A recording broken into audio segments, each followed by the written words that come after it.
Welcome to TallyHelp videos. In this video, you will learn how to resolve error code 0, which prevents your company data from opening in TallyPrime. Let's open the company data.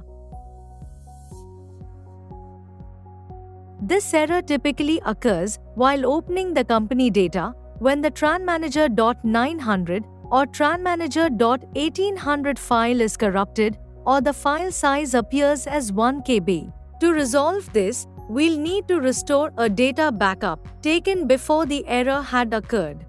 Refer to the How to Restore Data in TallyPrime video in the description or click the I button at the top right corner of this video. To learn how to take a backup, refer to the How to Take Backup of Company Data in TallyPrime video in the description.